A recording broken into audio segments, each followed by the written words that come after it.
And so basically, ang Tantos po ay reputation and reputation measurement. Ibig sabihin or prominence monitoring. Ibig sabihin, kung ang atin pong campaign ay national, for example, so may breakdown po yun per region, may breakdown per municipality, per province, per barangay.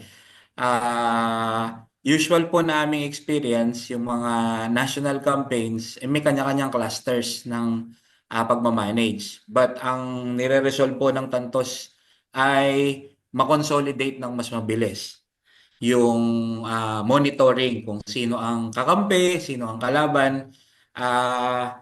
In election parlance, actually, nung una ko po itong narinig ay, ano ba to, parang, siyempre hindi ako familiar dahil hindi naman po ako, wala naman po ako sa politics. Parang ang standing phrase that time is to protect yung ating support base. And ang term na ginagamit before is to terrorize yung ating yung kabila. Okay? So nagsimula po ang Tantos na ano lang na very simple. Nagsimula ito sa isang gubernatorial race or election. So may dalawang magkalaban na governor. Yung isa ang aming sinusuportahan using the platform. So parang kailangan lang i-check alin na ba during the campaign yung sa atin, alin na yung sa kabila. So basically it's feeling the pulse of the community. So ang Tantos ay ginagamit to understand the market, to understand the sentiments of the people. This is also used para maintindihan kung during caucuses, during meetings, o pag bumababa yung kandidato sa mga specific location, dahil sa demographic measurement and demographic capability ng Tantos, pwedeng ma-highlight na okay, dito sa area na to, pag nagpunta siya, ang pangunahin na problema ay karsada, for example. So, ma-highlight yon doon sa magiging mga speech ng mga kandidato. At the same time, dahil kasama din sa demographics yung categorization ng gender, ng age, and so on. So, maitotono yung magiging speech sa specific na lugar based doon sa resulta ng ng Tantos. So, consequently, you'll be able to analyze your influence, and then ayun nga po, yung binabanggit ko kanina, with the database at hand, yung ma-generate na database at hand, malalaman kung tayo ba ay nasa winning side or nasa losing side at ano ang kailangan para mabawi. Should there be more time or enough time to either recover or protect the lead. Ayan. So ang mga political campaign dilemmas ay manual tabulation. Yung unang-una po namin experience dito, sabi ko nga, gubernatorial campaign lang yun. Pero composed of I think 26 municipalities. Pero sa lawak ng probinsya, yung mga nag yung mga tao nila on the ground, so nagko-conduct ng informal surveys, yung tinatawag nilang mga lakad. Ibig sabihin, meron silang mga tao na iikot dun sa mga barangay, aalamin yung pulso ng mga tao. Bago makarating yung consolidated na result nun, inaabot ng more than a week or minsan isang buwan pa nga pagka talagang segregated at magkakalayo yung mga area.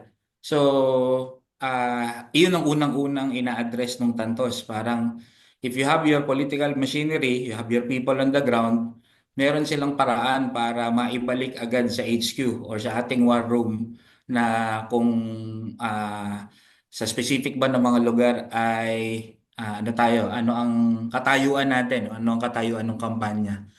Um, Ginagawa rin nito or na-address din nito ang segmentation. So yung mga campaign teams, kadalasan nahihirapan sila na identify yung campaign strategies kasi nga di nila alam kung lalo na kung out of touch sila dun sa mga mga far-flung areas, hindi nila alam ano ba ang pinag-uusapan doon, ano ba ang pain points ng mga tao nandoon at paano ma-highlight yung skill set o paano ma-highlight yung kandidato. Budget allocation of course kasi lalo na kung malawak yung campaign machinery o yung campaign team, syempre we will trust those in the structure. So yung chain of command na tinatawag. Pero kadalasan din sa manual tabulations and consolidations, syempre depende doon sa pinagkatiwalaan mo. Pag sinabing din, nananalo tayo doon. Kumbaga, ano lang, salita lang, walang datos na magbaback up, magkakagulatan during the election time na, uy, biglang talo tayo doon. Pero ang report sa atin during the campaign, we're winning or something. And then, identity alignment and matching ng kandidato tsaka location. And then yung monitoring ng mga watchers and coordinators. Ang Tantos kasi ay hindi ito polling facility lang. Hindi ito nagre-record lang kung ano ang pulso ng bayan bago ang eleksyon. Kundi kunwari po ang naging resulta several weeks before the election ay merong sapat na percentage na tayo to get votes na enough para magkaroon ng posisyon o para manalo. um, uh, Yun ay parte ng survey o parte ng pagdadatos. Pero para ma-realize yun, kailangan yung mga na-survey na yun o kailangan yung mga nakausap na yun ay i-translate nila into actual votes. So, ito ay ginagawa by monitoring also the watchers and coordinators. So, there's an exit polling facility that's part or integrated with the Tanto system. Ayan. Okay. So the best things about Tantos is it can define effective campaign strategies dahil mamomonitor nga po ano yung challenges and pain points. Makakakuha ng insights on the candidate and opponent's current standing. So hindi lang naaral yung kandidato natin, kundi pati yung mga kalaban. At the same time, the sustainability of this is kung ano man po ang maging ending o maging resulta ng kampanya, ano man maging resulta ng eleksyon, yung datos nun magagamit pa rin sa mga susunod. That can be utilized. The database may be utilized for sustainability and longevity. Lalo na po sa LGU positions, ayun po, yung database na nagagather ng tantos, once na manalo na yung kandidato, ay nagagamit nila yon um, in a positive and sometimes negative way. So positive because alam natin na pag start ng ating termino, malalaman natin no, sino ba yung mga kakampi natin or sino ba yung mga prospective na sumuporta sa atin. Malalaman din natin kung sino yung mga hindi sumuporta sa atin and makagawa tayo ng paraan para sa mga susunod na eleksyon, sa atin na. Yung sabihin, mag-jump na sila ng sides. Ayun. And then, Tantos can also identify survey results, tabulate them systematically, sometimes near real time, kasi lalo na sa panahon ngayon na may internet naman, yung mga tao natin on the ground, basta nagtantos na yon at sync nila yung kanilang mga gather na data, automatically sa headquarters, basa na agad yung resulta ng kanilang pagsa-survey. Ayun, and then it determines accurate analytical results or near accurate analytical results based on demographic data. Kasi po, ang input ng Tantos ay ito yung unang-unang requirement, makuha natin yung listahan, yung COMELEC list of voters. Kung ito man po ay nationwide or provincial or district, makuha natin. Ngayon, minsan po, merong din naman kaming deployment na although national yung level, meron lang mga designated areas na gustong i-monitor. So, yung voters list lang ng mga nandoon. And nakukuha naman po yun. Pag ikaw ay kandidato, siguradong may kopya ka from the COMELEC ng voters list. And nandoon lahat ng demographic data like gender, age, address, even ano nga, profession, and those things. So ayun. And then eventually yung segmented markets choice of the candidate. Yung iba po, lalaktawan ko na kasi nabanggit ko na rin kanina. So bottom line, this is a sentiment measurement, public sentiment measurement facility na mag-guide sa atin kung paano i-drive yung campaign. So may phasing and so on.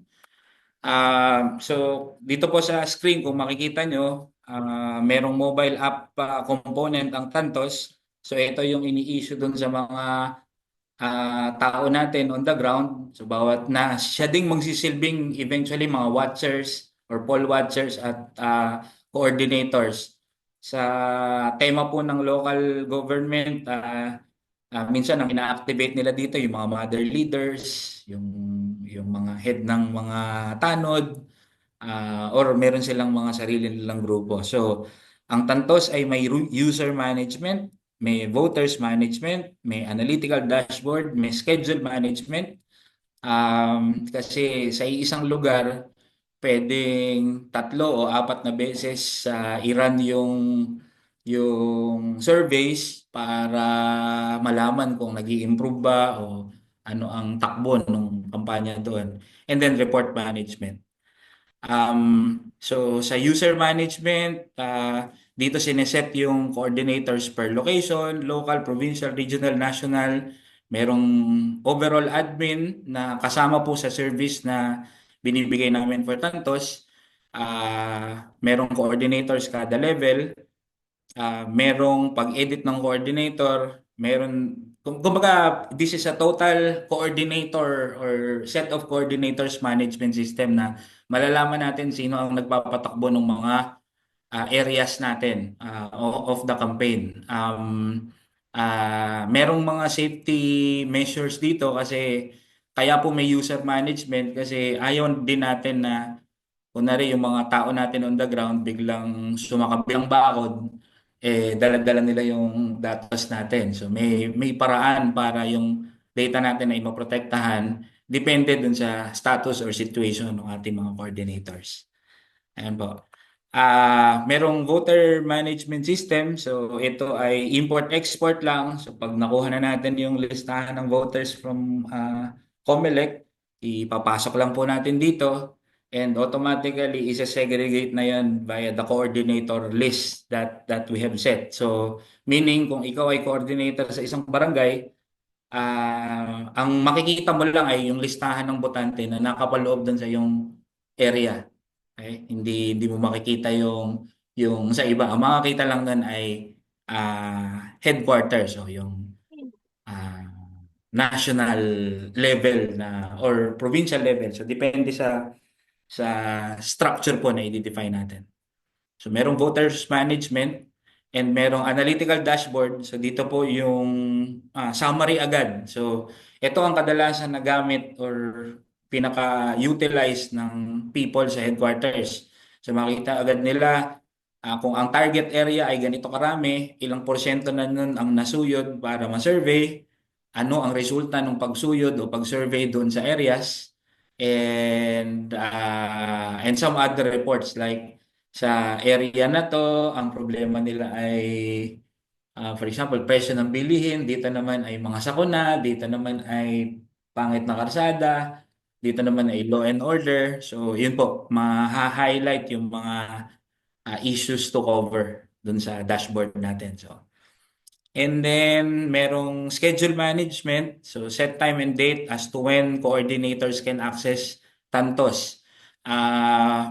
For data security, binibigyan lang po ng kakayanan yung mga people on the ground or lower layered na coordinators ng time frame para maging accessible sa kanila yung databases. Kasi yun nga po, iniingatan natin. Kasi yung intelligence gathering na activities, syempre pag may nakasilip dun sa kabila naman, ay intelligence din sa kanila yon. So the way to protect it is kino-confine natin into schedule. So merong pwedeng mag-set ng tantos date, ito yung pre-election period, and then the election watch date. Ito yung i-activate natin yung mga poll watchers.